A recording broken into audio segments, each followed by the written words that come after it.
Ja, Checkliste Aufhebungsvertrag, Fehler vermeiden bei Thema Aufhebungsverträgen.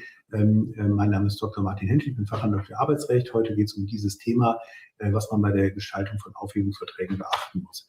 Ja, zunächst mal die Beendigung von Arbeitsverhältnissen selber. Manchmal steht in Aufhebungsverträgen drin, dass das Arbeitsverhältnis enden soll zu einem bestimmten Zeitpunkt, falls der Arbeitnehmer nochmal erneut unentschuldigt von der Arbeit fernbleibt oder zum Beispiel mit Krankheitszeiten auffällt. Das ist aus Arbeitgebersicht verständlich. Man will es konditionalisieren, man will den Aufhebungsvertrag sozusagen in die Warteschleife setzen und will nochmal einen Anreiz setzen, dass der Arbeitnehmer sich Mühe gibt. Es ist aber nicht zu empfehlen, weil man dann eine unklare Bedingung hat und man sollte sehr darauf achten, dass die Beendigung selber unstreitig ist. Das heißt, dass man da keine Unklarheiten hat. Ja, Abfindung. Manchmal steht eine Abfindungsformel in Aufhebungsverträgen drin. Also der Arbeitnehmer erhält zum Beispiel für jedes Jahr der Beschäftigung eine Abfindung von, sagen wir, 0,5 oder 0,75 Gehältern pro Beschäftigungsjahr. Das ist legitim, dass man mit solchen Formeln arbeitet. Man sollte allerdings bei der Formulierung im Aufhebungsvertrag darauf achten, dass die genaue Abfindung auskalkuliert, also im genauen Eurobetrag drin enthalten ist, sonst ist hinterher unklar, wie man das berechnen sollte. Ja, beim Zeugnis hat man oftmals die Formulierung, dass der Arbeitnehmer ein wohlwollendes, qualifiziertes Zeugnis erhalten soll. Das ist an sich völlig in Ordnung, weil das ist der gesetzliche Anspruch. Und damit ist aber auch gesagt, dass der Aufhebungsvertrag an der Stelle nur rechtswiederholend, also deklaratorisch ist.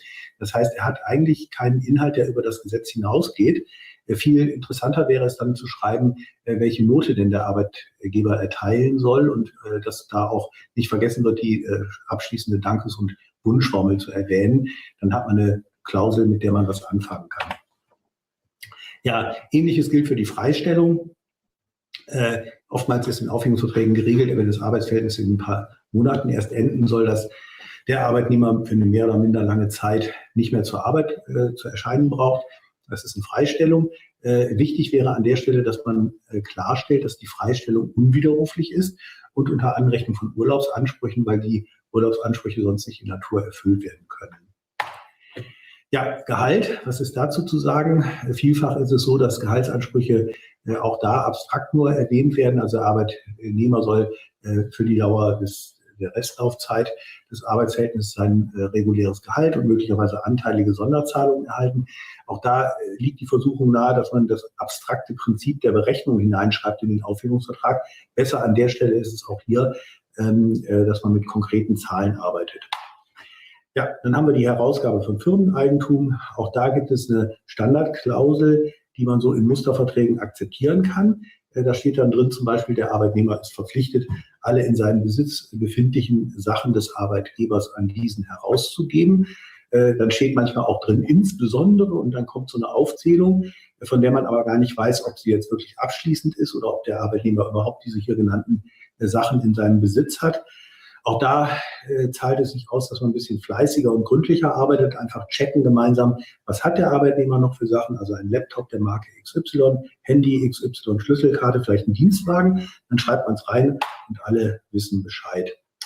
Tja, Pflicht zur Arbeitssuchenmeldung, das ist eine gesetzliche Pflicht. Ich lese die Klausel jetzt hier nicht vor, die steht in § 38 SGB III. Einfach nur abschreiben, steht auch bei uns auf der Webseite, die aktuelle Variante.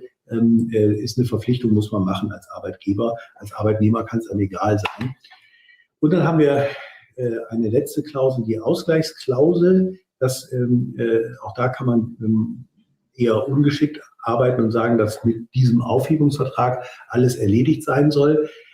Ist okay, kann man machen. Klarer finde ich es auch aus Arbeitnehmersicht beruhigender, wenn man reinschreibt, dass mit Erfüllung der in dem Aufhebungsvertrag genannten Verpflichtungen alle Ansprüche erledigt sind.